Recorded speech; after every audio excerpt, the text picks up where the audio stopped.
ఈ press meet కార్యక్రమంలో నాతో పాటు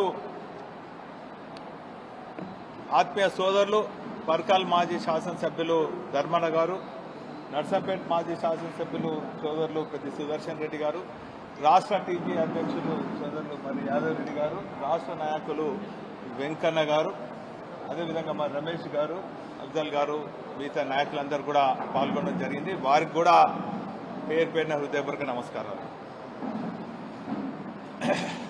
నిన్న ఈ చారిత్రాత్మక నగరానికి గౌరవ ముఖ్యమంత్రి రేవంత్ రెడ్డి గారు రావటం జరిగింది. చాలా సంతోషం. వారు ఒక ప్రైవేట్ ఆసుపత్రి ప్రారంభోత్సవానికి వచ్చినప్పటికీ గతంలో తెలంగాణ రాష్ట్ర తొలి ముఖ్యమంత్రి కేసీఆర్ గారు శంకుస్థాపన చేసినటువంటి కొన్ని పనులు పూర్తయినటువంటి అనేక కార్యక్రమాలను కూడా వారు పరిశీలించడం చాలా సంతోషం. అందులో భాగంగా గతంలో వరంగల్కే కాదు తెలంగాణ రాష్ట్రానికి గుండెకాయ లాంటి ఆజంజాయ మిల్స్ ప్రత్యక్షంగా 10,000 మందికి, పరోక్షంగా 20,000 మందికి ఉద్యోగ ఉపాధి కల్పిస్తున్న ఆజంజాయ మిల్స్ గతంలో కాంగ్రెస్ ప్రభుత్వం దాన్ని మూసేస్తే తెలుగుదేశం ప్రభుత్వం సమైక్య రాష్ట్రంలో మిషనరీ కూడా అమ్ముకోవడం జరిగింది. యావత్ తెలంగాణ రైతాంగం, తెలంగాణ ప్రజలు, వరంగల్ జిల్లా ప్రజలందరూ కూడా ఎంతో బాధపడ్డారు, దుఃఖ సముద్రంలో మునిగిండ్రు. కానీ తెలంగాణ రాష్ట్రం ఏర్పడిన తర్వాత కేసీఆర్ గారు తిరిగి ఈ చారిత్రాత్మకమైన వరంగల్ జిల్లాకు పూర్వవైభవం తేవాలని చెప్పి దేశంలో అంతర్జాతీయంగా దేశంలో ఉన్నటువంటి టెక్స్టైల్ పార్క్స్కే కాదు అంతర్జాతీయంగా గుర్తింపు ఉన్నటువంటి అనేక టెక్స్టైల్ పార్కులను కూడా తీసుకురావడం జరిగింది. ఆ స్థల సేకరణలో అప్పుడున్నటువంటి శాసనసభ్యులు ధర్మారెడ్డి గారు కూడా ఎంతో కృషి చేసిండ్రు. వాటి గురించి వారు వివరిస్తారు. ఇదే కాకుండా భారత రాజ్యాంగంలో పొందుపరిచినటువంటి 2 ప్రాథమిక హక్కులైనటువంటి విద్య, వైద్యం పైన కేసీఆర్ గారు ప్రత్యేక శ్రద్ధ పెట్టి అనేక ప్రభుత్వ ఆసుపత్రులకు పెద్ద ఎత్తున నిధులు కేటాయించి వాటిని కార్పొరేట్, ప్రైవేట్ ఆసుపత్రులకు ధీటుగా పేద ప్రజలకు వైద్య సేవలు అందించడమే కాకుండా వరంగల్తో పాటు ఉత్తర తెలంగాణ ప్రజల కోసం కార్పొరేట్ స్థాయి ఆసుపత్రి నిర్మాణం చేయాలని 2,100 పడకలతోని వరంగల్లో ఆసుపత్రికి కూడా జూన్ 21 రోజున శంకుస్థాపన కూడా చేయడం జరిగింది. 24 అంతస్తుల ఈ సూపర్ స్పెషాలిటీ ఆసుపత్రి ప్రభుత్వం 1,600 కోట్ల మంజూరు చేయడం జరిగింది.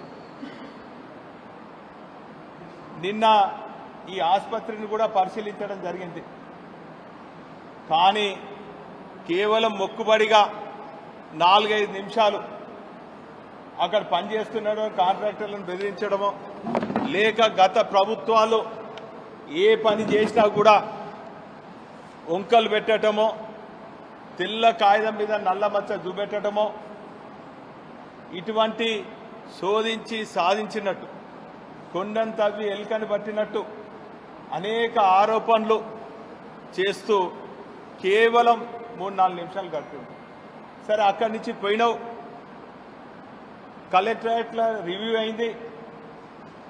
బ్రహ్మాండంగా నిర్మాణం చేపట్టినటువంటి కలెక్టరేట్ బ్రహ్మాండంగా అన్ని ఇంటిగ్రేటెడ్, అన్ని శాఖల్లో యావత్ ప్రజానికం అటు ఇటు తిరగకుండా అన్ని రకాలుగా సౌకర్యాలు కల్పించినటువంటి ఇంటిగ్రేటెడ్ కలెక్టరేట్లో నువ్వు సమీక్ష జరిపినావు. చాలా సంతోషం. ఆ కలెక్టరేట్ను కనీసం అంత బ్రహ్మాండంగా నిర్మాణం చేపట్టినటువంటి కలెక్టరేట్ను కూడా ఈ ఒక్క నిమిషం కూడా ఒక మాట కూడా మెరుగైనటువంటి సేవలు అందిస్తుందని చెప్పకపోవటం నీ అవివేకంగా ప్రజలు భావిస్తున్నారు. ఈరోజు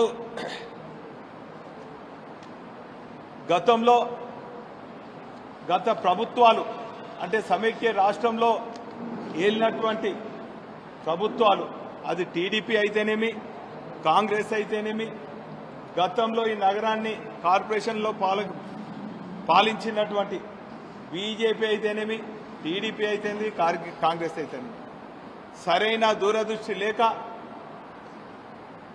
వర్షం వస్తే లోతట్టు ప్రాంతాలన్నీ కూడా మునిగినటువంటి పరిస్థితి. దానికి సంబంధించి 2020లో ఈ నగరాన్ని పెద్ద ఎత్తున వరదలు వచ్చి లోతట్టు ప్రాంతాలన్నీ కూడా ముంపుకు గురైతే ఒక బాధ్యత ప్రజాప్రతినిధులుగా మేము కేటీఆర్ గారి దృష్టికి తీసుకెళ్తే తక్షణం ఆ లోతట్టు ప్రాంతాలన్నీ కూడా చూసి 25 కోట్లు మంజూరు చేసినటువంటి విషయాన్ని సందర్భంగా గుర్తు చేస్తున్నాను. అదే కాకుండా గతంలో పేదవాళ్ళు నివసించేదానికి సమ్మయ్య నగర్ అదేవిధంగా టీవీ టవర్ కాలనీ అనేక కాలనీలో ముంపు వస్తుంటే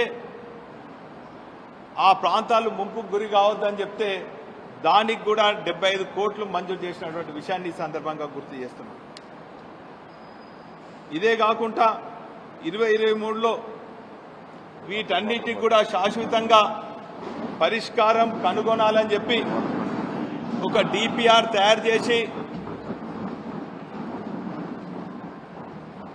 ఆనాటి ప్రభుత్వం కేసీఆర్ గారికి కేటీఆర్ గారికి సమర్పిస్తే 250 కోట్లు మంజూరు చేసినటువంటి విషయాన్ని కూడా ఈ సందర్భంగా తెలియజేస్తున్నాం.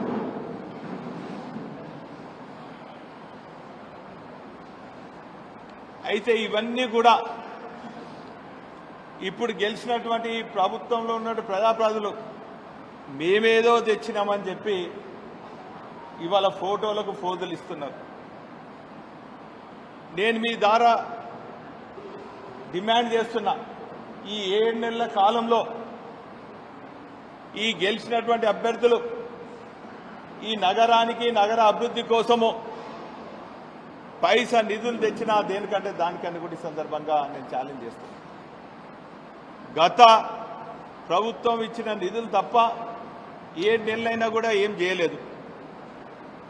సరే నిన్న మొన్న స్థానిక మంత్రులు శాసనసభ్యులు అధికారులతో సమీక్షించి ఎస్టిమేషన్ చేసినాం.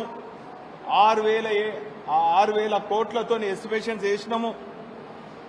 అవి సీఎం గారికి సమర్పిస్తున్నాము అన్నప్పుడు సంతోషించినాం. కనీసం 6,000లో ఒక 1,000 కోట్లైనా మంజూరు చేసిపోతాడు కావచ్చని చాలా సంతోషించినాం. కానీ 6,000 కోట్లలో 6 పైసలు కూడా మరి ప్రకటించకపోవడం పైపెచ్చు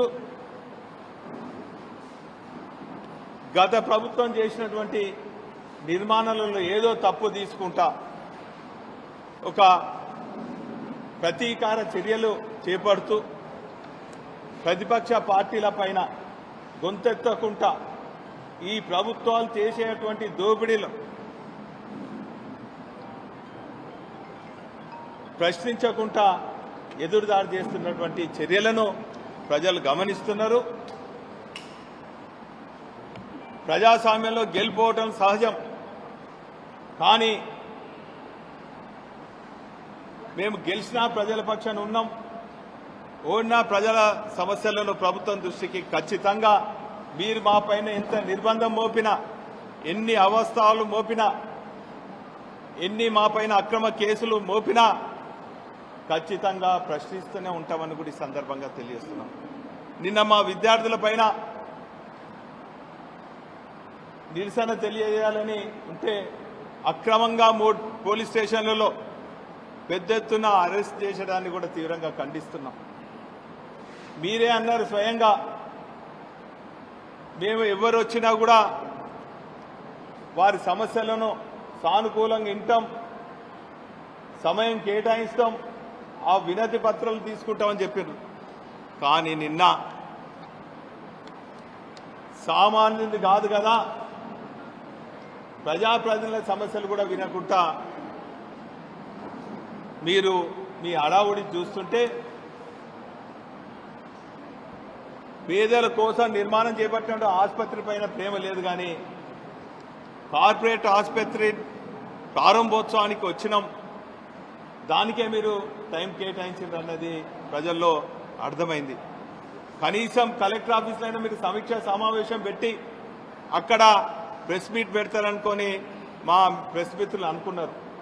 కానీ అక్కడ ప్రెస్ మీట్ పెట్టకుండా ప్రైవేట్ కార్యక్రమంలో మీరు ప్రెస్ మీట్ పెడుతుంటే మీరు సూపర్ స్పెషాలిటీ గవర్నమెంట్ ఆసుపత్రుల కన్నా మీకు దేని మీద ప్రేమ ఉన్నదో ప్రజలకు అర్థమైందన్నటువంటి విషయాన్ని కూడా ఈ సందర్భంగా తెలియజేసుకుంటూ, మరి వారం 10 రోజుల నుంచి ఇదే ప్రెస్లో, ఎలక్ట్రానిక్ మీడియాలో, ప్రింట్ మీడియాలో ఎంజిఎం గురించి, కరెంట్ లేని గురించి, పేషెంట్స్ పడే అవస్థల గురించి, ఎక్స్రేల గురించి, అక్కడి నడవని మిషన్ల గురించి, అనేక పరికరాలు ఉపయోగాలు లేకుండా ఉన్నాయని చెప్పి మా ప్రెస్ మిత్రులందరూ కూడా తాటికాయ అక్షరాలతోని మరి ఇవన్నీ కూడా రాస్తున్నారు. కనీసం దానిపైన ప్రెస్ మిత్రులను పిలుచుకొని దానిపైన ఏందనో డాక్టర్లతో రివ్యూ చేయటమో, కనీసం అట్టించి పోతున్నావు పక్కనే ఒక అడుగేస్తే ఎంజిఎం వస్తుంది, ఆ ఎంజిఎంలో కూడా అడుగు పెట్టలే. దాని ముందు నుంచే నువ్వు ప్రైవేట్ ఆసుపత్రికి పోయినావు తప్ప అందులో అడుగు పెట్టినందుకు ప్రభుత్వ ఆసుపత్రుల పైన, ప్రభుత్వ పాఠశాలల పైన, ప్రభుత్వం పేద ప్రజలకు అందించే ఏ కార్యక్రమం పైన కూడా ఈ ప్రభుత్వానికి శ్రద్ధ లేదనేది ప్రజలు భావిస్తున్నారన్నటువంటి విషయాన్ని కూడా ఈ సందర్భంగా తెలియజేసుకుంటూ, ఇప్పుడు టెక్స్టైల్ పార్క్ గురించి ధర్మాన మాట్లాడారు.